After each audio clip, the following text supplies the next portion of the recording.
Démarrons tout de suite, très impatient de savoir quel est ton parcours et en fait ton métier. Alors, mon parcours, moi je suis à la base un pur produit de la police nationale. Je suis rentré très tôt dans la police, hein, j'avais à peine 19 ans, juste après mon service militaire. Et j'ai eu la chance d'intégrer très tôt, en bas de l'échelle, un service que vous connaissez peut-être qui est le GIPN, donc les groupes d'intervention de la police nationale. Et donc ça a été une période extraordinaire, très riche humainement. Et c'était une période qui m'a fait découvrir l'importance de la préparation mentale et de la gestion des émotions, donc, bien évidemment, à travers de toutes les situations complexes et voire dégradées qui se sont présentées. Donc, une première partie de carrière, donc, en tant que simple opérateur, une partie de carrière passionnante durant laquelle j'ai été managé et j'ai été encadré par des parrains, des anciens, qui étaient remplis de bienveillance, de rigueur et qui étaient vraiment inspirants. Et au bout de quelques années, mes cadres ont considéré qu'il était intéressant que je parte à l'école des officiers. Donc, je suis parti à l'école des officiers. Et lorsque j'en suis sorti, j'ai réintégré assez rapidement un groupe d'intervention, donc le RAID cette fois-ci. Et j'ai découvert les joies du management, à savoir manager un petit peu la meute. Je vous en reparlerai peut-être. Donc, gérer ce surplus de testostérone et puis recruter, sélectionner, former et puis après partir en opération avec ces policiers spécialisés. Donc là, ça a été passionnant humainement parce que j'ai pu mettre aussi tout ce que j'avais appris en termes de préparation mentale au service d'un management efficace. Donc là, c'était encore une fois une tranche de vie extraordinaire, humainement parlant. Et puis sur les dernières années de ma carrière, et notamment avec les vagues d'attentats, les différentes vagues d'attentats successives, j'ai voulu comprendre le pourquoi. Et à ce moment-là, j'ai voulu faire une bascule du monde de l'intervention au monde du renseignement antiterroriste. La transition, c'était tout simplement l'hypercachère. Et à ce moment-là, j'ai découvert cette fois-ci le management de l'hypercompétence, à savoir manager des gens qui étaient extraordinaires, qui pouvaient avoir des bagages en termes de diplôme universitaire, de formation, de passion par rapport à l'étude de l'islam et de l'islam radical et de ses dérives. Eh bien, j'ai pu découvrir toute la finesse de manager des gens qui étaient talentueux, qui étaient certes moins physiques et moins testostéronés qu'au RAID, mais qui avaient un courage équivalent, avec la possibilité de s'infiltrer au cœur des endroits les plus sensibles de nos banlieues. Et puis, donc, le management de ce groupe opérationnel m'a apporté un angle différent, encore une fois, et un autre spectre du management, et puis notamment aussi de la gestion de la pression. Pression du résultat, pression de l'enjeu, et pression aussi du pouvoir politique. Donc, c'était hyper enrichissant. Et puis, depuis quelques années, depuis quelques courtes années, depuis 2 ans, je suis maintenant dans le secteur privé, je travaille en freelance, principalement pour une agence qui s'appelle ADN Group, agence fondée par deux amis qui sont Laurent Combalbert et Marwan Méry, qui est une agence extraordinaire qui pratique des formations de très haut niveau sur la négociation. Et puis, j'ai une toute petite partie encore de mon activité pour des organisations internationales sur les thématiques sécuritaires, mais c'est anecdotique et voilà, ce n'est pas forcément ce qui est le plus intéressant aujourd'hui. Donc, je resterai sur le secteur privé. D'accord. Voilà. Et puis enfin, je suis papa. Je suis un vieux papa de 3 enfants et avec voilà, une jolie famille. Justement, ton regard sur la crise que traversent les entreprises, qu'est-ce que tu observes, toi, sur le terrain? Alors, déjà, je ne vais pas reprendre ce qu'on entend en permanence sur les chaînes d'infos en continu, mais je pense que tout le monde s'accorde à dire qu'on est en plein cœur d'une crise sans précédent, une crise sanitaire à la base, qui est devenue bien évidemment une crise économique et voire même sociétale. Donc, ce que j'observe, et ce que j'ai observé dès le départ de la crise, c'est une sorte de phénomène de sidération dans un premier temps. Sidération à partir du moment où on a compris la gravité. C'est d'ailleurs, j'accompagnais il n'y a pas très longtemps une cellule de crise d'un gros groupe agroalimentaire. La problématique, c'est de percevoir à quel moment nous sommes en crise. Parce qu'au départ, nous avons des signaux faibles, des informations, parfois des rumeurs. Et la première difficulté, c'est d'identifier à quel moment nous sommes dans la crise. Donc moi, ce que j'ai pu observer, c'est bien évidemment cette petite inertie avant de comprendre qu'on était en crise, qui était assez intéressante à observer. Avec parfois, quand on met en perspective certains discours d'hommes publics, entre le début et le cœur de la crise, c'est assez amusant. Il y a des vidéos qui circulent qui sont assez amusantes. Et puis, ce qui est assez symptomatique, c'est de voir le phénomène de sidération, une fois qu'on a compris qu'on était au cœur de la crise. Le phénomène de sidération, cette incapacité à prendre forcément des décisions sereinement, et puis cette déstabilisation. Et là, j'ai pu observer un phénomène qui est tout à fait similaire, tout simplement avec le corps humain. On va considérer que la crise, c'est un bouleversement majeur de notre environnement, donc c'est un facteur de stress important et impactant. Et donc, le corps humain, lorsqu'il subit ce type d'impact, eh bien, dans un premier temps, je dis bien il peut être sidéré, avoir une certaine inertie avant de pouvoir commencer à se mettre en action. Donc, c'est ce que j'ai observé. Donc, une première grande sidération, une sidération quasi mondiale. Et puis après, dans un second temps, j'ai pu observer tristement, parce que malheureusement, tout le monde n'a pas les mêmes outils et tout le monde n'a pas les mêmes capacités en termes de mise en place de stratégie. J'ai pu observer une crise majeure de confiance. Et je pense qu'on est au cœur du problème, une crise de confiance un petit peu polymorphe, une crise de confiance individuelle parfois, une crise de confiance dans l'équipe, dans l'entité, dans la société, et voire même une crise de confiance institutionnelle. Donc c'est vraiment ce que j'ai observé. Et cette crise de confiance, à mon sens, on y est encore, il va falloir en sortir. Par rapport à cette première observation, de ton point de vue, quels sont les défis auxquels les entreprises vont être confrontées au retour, entre guillemets, à la normale? Alors, dans un premier temps, le premier défi, l'entreprise et les organisations, quelles qu'elles soient, vont devoir s'attacher à retisser un lien, à recréer un lien. Parce que pour la grande majorité d'entre nous, on est resté confinés, même si on a eu, pour la plupart ou pour beaucoup d'entre nous, une connexion Internet qui nous a permis de maintenir en mode un petit peu dégradé un lien au travers du digital. Malgré tout, l'homme avec un grand H est un animal de meute et on a besoin d'interaction et d'interaction physique.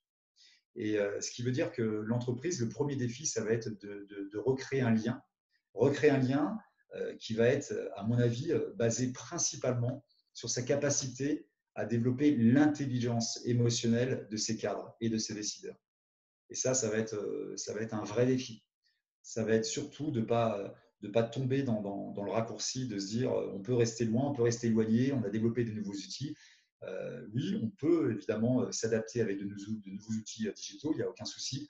Mais il va falloir qu'on s'attache particulièrement à renforcer, à développer notre intelligence émotionnelle, même et en particulier au travers des outils digitaux. Il y a beaucoup de choses à faire là-dessus. Ça va être un vrai défi.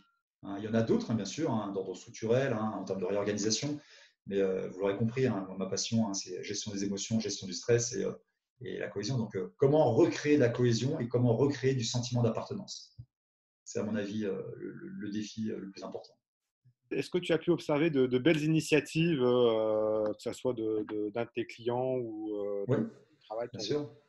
Oui, alors j'ai observé beaucoup de très belles initiatives, heureusement. C'est malheureux, mais il faut se rappeler, pour se donner un petit peu d'optimisme, que c'est toujours au cœur des crises les plus profondes qu'on voit comment l'être humain peut parfois nous surprendre et se dépasser. C'est pareil sur les grands conflits mondiaux. Ce que j'ai pu observer, moi, à ma petite échelle, déjà, dans un premier temps, j'étais projeté sur le pilotage d'une cellule de crise pour un groupe agroalimentaire qui subissait de très lourdes pertes financières. Et j'ai pu observer qu'après quelques ajustements, parce que c'était surtout une question d'ajustement en termes de gestion des émotions, après quelques ajustements, une fois que la machine s'est remise en ordre de marche, on a pu tous ensemble phosphorer pour essayer, afin de maintenir le sens et puis de donner encore une fois la fierté, l'opportunité d'être fier d'appartenir à ce groupe-là, on a pu organiser de magnifiques campagnes de dons de produits alimentaires, de magnifiques campagnes de dons de masques, puisque c'était une industrie agroalimentaire avec des chaînes de production donc qui disposaient de stocks et de chaînes d'approvisionnement sur des matériels de protection individuelle. Et on a pu organiser ça. Et non seulement l'organiser, mais c'était très amusant parce qu'au départ, le CODIR ne voulait absolument pas communiquer en externe sur ses actions, jugeant qu'il ne le faisait absolument pas dans cet objectif-là. Et j'aurais dit que c'était très bien d'avoir cette pudeur, d'avoir j'allais dire, ce sens noble. Et pour autant, je leur ai demandé de communiquer d'une certaine façon, mais de communiquer juste pour permettre aux employés, lorsqu'ils étaient dans leur sphère personnelle, eh bien, d'avoir des petits messages de leurs amis, de leur famille, en disant mais c'est génial ta boîte, ce qu'elle a fait, j'ai lu dans tel canard ou j'ai vu sur tel support digital qu'elle a fait ça, c'est extraordinaire. Et ça, à mon avis, ça donnait du sens et notamment ça permettait aux employés qui venaient quelque part prendre le risque de se déconfiner pour maintenir une chaîne de production sur un secteur d'intérêt stratégique majeur, l'alimentation. Ça permettait de les rendre, de maintenir un niveau de fierté. Et ça, j'ai trouvé génial, le fait que le codir, dans un premier temps, ne veuille pas communiquer, puis après comprenne l'intérêt de communiquer. Et ça fait partie des actions qui m'ont touché. Et puis moi, comme j'étais en immersion chez eux, eh bien, j'ai ressenti ce sentiment d'appartenance. Quelque part, j'étais fier parce que certains de mes amis proches savaient pour quel groupe je travaillais. Et j'ai reçu aussi mes messages de félicitations, alors même que je n'étais pas salarié chez eux, mais voilà, je me suis senti fier comme si j'en faisais partie. Et puis dans les autres actions aussi qui ont été très agréables à observer, c'est tout le travail d'ADN, tout le travail de ma team ADN avec son association ADN Kids et le fait d'avoir mis un gros coup d'accélérateur sur la mise à disposition d'outils pour que cette association, dont le but est de donner à nos plus jeunes, aux enfants, aux maternelles, aux primaires, et voire même au collège, donner des outils sur la forme de petits ateliers très ludiques et de leur donner des outils de négociation. Et là, ADN Group et ADN Kids en particulier a mis à disposition de plus de 70 écoles dans Paris et bien des outils pour les éducateurs, les profs, pour ceux qui accompagnent notamment les enfants des personnels soignants. Tout un tas de petits ateliers très ludiques pour divertir les enfants et en même temps leur donner des notions de négociation. Donc ça a été aussi un moment très sympa. C'est toujours pareil. On reste des grands enfants et quand dans la team des gros rustiques, des anciens du RAID, on arrive à donner des outils aux gamins, voilà, c'est les petits gamins qui sont meilleurs nous qui est tout fier. Donc voilà, Donc, ils pourront mieux négocier avec les parents pour avoir le soir des nuggets, des frites, des choses comme ça. Exactement. C'est totalement contre-productif. On va vraiment perdre la main, mais c'est un risque. Et en même temps, il y aura moins de violence, donc on se dit c'est le prix à payer. Ouais, merci à ADN Kids, franchement. Qu'est-ce que la crise doit faire changer comme comportement au sein de nos entreprises? Alors, à mon avis, ce qui est très important, c'est d'intégrer le fait qu'une crise, qu'elle soit sanitaire, économique, qu'elle soit majeure ou qu'elle soit de basse intensité, une crise, ça se prépare, ça s'anticipe. C'est-à-dire que les entreprises, elles vont devoir avoir la rigueur, alors non pas forcément d'avoir l'objectif de lister de façon exhaustive l'ensemble des risques, parce que ce n'est pas toujours facile, mais en tout cas, elle va devoir s'attacher la mission très compliquée de semer les graines de la confiance avant de rentrer au cœur de la tempête.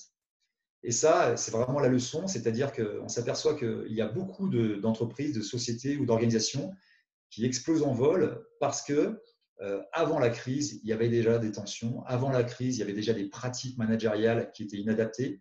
Avant la crise, il y avait déjà énormément de choses qui ont été glissées sous le tapis et camouflées et qui nous explosent au visage au cœur de la crise. C'est-à-dire que la confiance, encore une fois, ne se gagne pas au pied du mur. La confiance ne se gagne pas lorsque vous êtes sur le champ de bataille. Elle se sème en amont. Elle se sème en même temps que les valeurs. Et si vous semez les graines de la confiance avant la crise, vous aurez à ce moment-là des chances de maintenir un niveau d'engagement fort et de maintenir une dynamique, une capacité d'audace, d'innovation, d'action qui va être optimale. Et malheureusement, si vous n'avez pas eu la rigueur de le faire en amont, en général, les résultats sont catastrophiques parce que vous allez devoir caster de nouvelles équipes au cœur de la crise et ça va être en général très très compliqué. Donc, ce que ça doit changer comme comportement, c'est une nouvelle fois remettre les notions d'intelligence relationnelle, d'intelligence émotionnelle au cœur des problématiques. On appelle ça les soft skills, mais ça devrait être, à mon sens, c'est pas assez souvent un critère de promotion interne. Très souvent, on s'attache aux résultats chiffrés, on s'attache à la façon dont on a des relations avec le codir ou la hiérarchie, voilà. Mais on ne s'attache pas à avoir une étude fine des capacités en termes d'intelligence émotionnelle, en termes d'intelligence relationnelle et en termes de gestion des émotions. Et malheureusement, sans ces aptitudes-là, vous pouvez être très bon techniquement, vous pouvez être excellent en termes de compétences, vous pouvez avoir une grande expérience. Malheureusement, vous allez être, à mon avis, faible au cœur de la crise. Vous n'allez pas pouvoir dynamiser et emporter les gens. Qu'est-ce que la crise va changer dans l'organisation du travail, d'après toi? Alors, je pense, et encore une fois, je prends beaucoup de précautions parce que je n'ai pas j'ai pas la sensation d'avoir les compétences pour vous annoncer exactement quels seront les grands bouleversements en termes d'organisation du travail. Mais j'ai la sensation qu'on va découvrir pour certains, redécouvrir pour d'autres, et évidemment utiliser de plus en plus l'outil digital, hein, pour de multiples raisons qui sont tout à fait louables, hein, l'impact écologique, la diminution des transports, le fait de rationaliser les coûts, là il n'y a aucun souci.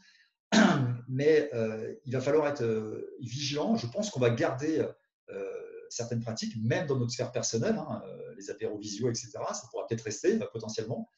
Et pour autant, j'espère, encore une fois, on va s'attacher du coup à prendre vraiment soin des moments qui deviendront quasiment des moments privilégiés lorsqu'on sera en présentiel. C'est-à-dire que j'espère qu'on attachera une importance encore plus axée, hein, sur le fait de se dire, voilà, quand on se voit, quand on est ensemble en réunion, eh bien, on doit être à son pic de forme mentalement. Voilà, moi, mentalement, je veux absolument, encore une fois, il ne s'agit pas d'être dans le déni de ses émotions, hein, mais il s'agit de dire, et moi, c'est vraiment un objectif que je me suis toujours assigné, chaque jour dans la police, je voulais toujours faire en sorte que mes émotions, elles soient au service de la mission. Je peux avoir de l'anxiété, ce n'est pas un problème. Voilà, mais ce que je veux, c'est générer de la détermination et à un moment donné, générer de l'enthousiasme en bout de course et de l'enthousiasme même au cœur de la crise. Hein, comment faire en sorte que ces collaborateurs aient envie d'en être à vos côtés. D'accord ? Et ça encore une fois, ça se cultive par le fait d'avoir une attention très fine et une finesse empathique, une finesse dans nos capacités de synchronisation. Donc, je me dis, pour rester optimiste, que les entités vont se dire, on a subi une crise de confiance majeure, et comment faire en sorte que ça ne se reproduise pas, et comment faire en sorte que maintenant, au sein de mon entreprise, de mon organisation, il y a un vrai phénomène de meute qui s'installe, hein, la meute dans le bon sens du terme, hein, prendre soin les uns des autres, se défendre, être en capacité d'aller au conflit ensemble, hein, d'aller au devant de problématiques ensemble. Donc, comment faire en sorte de constituer une meute et comment faire en sorte de développer la cohésion. J'espère que ça va être le défi des organisations demain et qu'on va essayer de tisser des liens encore plus solides pour se préparer aux prochaines crises, car prochaine crise il y aura, hein, mécaniquement, hein, l'histoire se répète, hein, que ce soit une crise sanitaire ou d'autres types de crises, on aura d'autres défis à relever. Et donc, voilà, comment faire en sorte de tisser ce qu'il faut pour être équipé pour les prochaines.